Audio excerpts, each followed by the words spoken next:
오늘 우리에게 주시는 하나님의 말씀은 에스겔 13장 1절에서 11절까지 말씀입니다.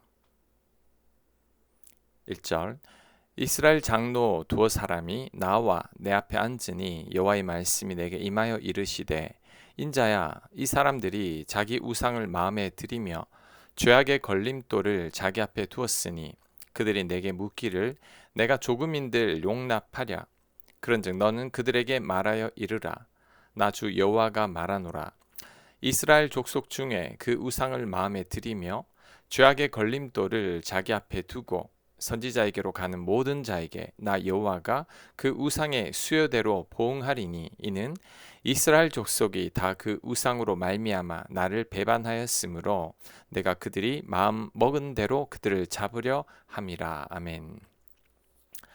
바벨론에서 포로 생활을 하던 장로 두어 사람이 에스겔을 찾아와서 하나님의 뜻을 물었습니다. 아마도 포로 가운데 있는 이스라엘 백성들의 장래에 대해서 하나님께 물었던 것 같습니다. 하지만 하나님은 장로들을 기뻐하지 않으셨고 오히려 책망과 함께 심판의 말씀을 하셨습니다.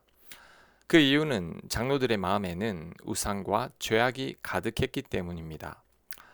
겉으로 보기에는 백성들의 지도자들이었지만 이들의 내면은 악이 가득했기에 이들에게 말씀하시지 않겠다는 것입니다. 6절 그런즉 너는 이스라엘 족속에게 이르기를 주 여호와의 말씀에 너희는 마음을 돌이켜 우상을 떠나고 얼굴을 돌려 모든 가증한 것을 떠나라.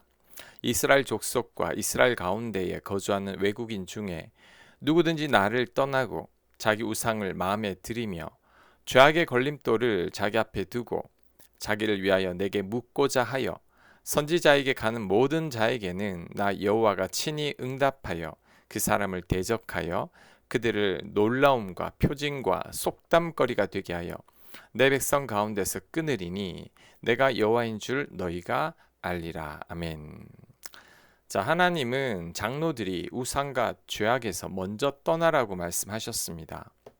우상과 죄악을 떠나지 않은 채 하나님의 뜻을 물으러 오는 자를 심판하시겠다고 말씀하셨습니다. 9절 만일 선지자가 유혹을 받고 말을 하면 나 여호와가 그 선지자를 유혹을 받게 하였음이거니와 내가 손을 펴서 내 백성 이스라엘 가운데서 그를 멸할 것이라. 선지자의 죄악과 그에게 묻는 자의 죄악이 같은즉 각각 자기의 죄악을 담당하리니 이는 이스라엘 족속이 다시는 미혹되어 나를 떠나지 아니하게 하며 다시는 모든 죄로 스스로 더럽히지 아니하게 하여 그들을 내 백성으로 삼고 나는 그들의 하나님이 되려 함이라. 주 여호와의 말씀이니라. 아멘. 선지자가 유혹을 받아서 말을 할 때 선지자와 함께 묻는 자도 하나님께서 심판하시겠다고 하셨습니다. 여기서 유혹을 받아서 말을 하는 것은 선지자가 자신의 생각을 하나님의 뜻처럼 얘기하거나 묻는 사람의 요구에 이끌려서 말하는 것을 의미합니다. 이것은 적당히 타협하는 신앙을 말합니다. 이런 자들을 하나님께서 심판하시겠다고 말씀하셨습니다. 자, 오늘 본문을 간략하게 살펴보았는데 오늘 본문이 주는 세 가지 교훈을 살펴보겠습니다. 첫째, 하나님의 뜻을 묻기 전에 하나님 보시기에 합당한 삶을 살아야 합니다. 이스라엘 장로들이 하나님의 뜻을 묻기 위해 에스겔에게 나온 것은 좋게 보일 수 있습니다. 하나님의 뜻을 구하는 겸손처럼 여겨지기도 합니다. 하지만 이 장로들은 우상을 섬기고 있었고 마음에는 죄악이 가득했습니다. 하나님은 이런 장로들에게는 하나님의 뜻을 말씀하실 수 없다고 하셨습니다. 우리 또한 마찬가지입니다. 모든 그리스도인들이 하나님의 뜻을 알고 싶어하고 하나님의 음성을 듣기를 원합니다. 하지만 그 모든 사람들이 다 하나님의 뜻을 분별하고 하나님의 음성을 듣는 건 아닙니다. 왜냐하면 오늘 본문에서 에스겔을 찾아온 장로들처럼 마음에 악이 가득하기 때문입니다. 이런 상태에서는 하나님의 음성을 제대로 들을 수 없습니다. 하나님은 거룩하신 분이시고 사랑이 많으신 분이십니다. 그렇다면 적어도 우리는 거룩한 사람이 되어야 하고 사랑하는 사람이 되어야 합니다. 또한 하나님 말씀에 순종하는 사람이 되어야 합니다. 왜냐하면 하나님은 당신의 성품을 닮는 자들을 가까이 하시고 하나님 말씀에 순종하는 자에게 하나님의 음성을 들려주시기 때문이죠. 사울 왕은 하나님의 음성을 도저히 들을 수가 없어서 무당을 찾아갔는데 하나님의 음성을 들을 수 없었던 이유는 그의 삶이 불순종으로 가득했고 하나님 보시기에 합당하지 못했기 때문입니다. 반면에 다윗은 시편 139편에서 어디를 가든지 하나님을 다 느낀다고 고백을 합니다. 시편 139편입니다. 내가 주의 영을 떠나 어디로 가며 주의 앞에서 어디로 피하리이까? 내가 하늘에 올라갈지라도 거기 계시며 스올에 내 자리를 펼지라도 거기 계시니이다. 아멘. 다윗이 이렇게 하나님을 느낄 수 있는 이유는 하나님 보시기에 합당한 삶을 살고 있기 때문입니다.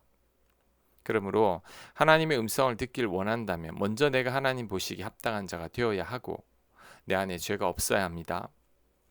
하나님께서 우리에게 말씀하시지 않는 게 아니라 우리가 하나님의 음성을 들을 준비가 되어 있지 않은 겁니다.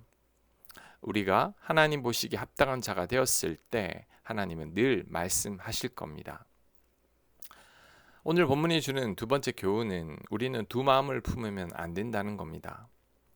이스라엘 장로들이 에스겔에게 나왔을 때 그들 마음에는 이미 우상이 가득했습니다. 이들은 하나님만을 섬기고 있었던 게 아니라 다른 우상도 섬기고 있었습니다. 이들은 지금 두 주인을 섬기고 있고 양다리를 걸치고 있습니다.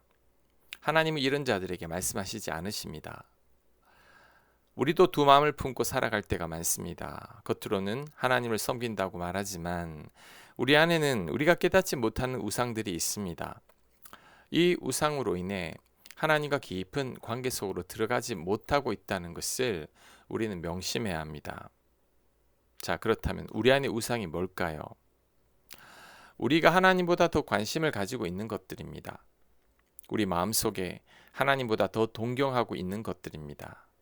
그게 바로 돈이고 성공이고 인정이고 자식들이고 편안한 삶입니다. 그리고 하나님보다 나 자신을 더 사랑하는 거죠. 하나님 중심이 아니라 내 중심적인 삶을 살아가는 것입니다. 이 모든 것들이 다 우상이죠. 이런 것들로 인해 우리 하나님이 차선책으로 밀려납니다. 우리는 절대 두 주인을 섬길 수 없습니다. 하나님 아니면 내 마음이 흠모하고 있는 것들입니다. 겉으로 보기엔 하나님을 나의 하나님으로 모시고 있는 것 같아도 우리 내면을 자세히 들여다보면 우리 안에는 앞에서 열간 우상들이 가득합니다. 그래서 더 깊은 하나님과의 사귐으로 들어가지 못하는 거죠. 지금 내가 하나님보다 더 사랑하는 것은 무엇입니까? 하나님보다 더 관심을 갖고 있는 것은 무엇입니까?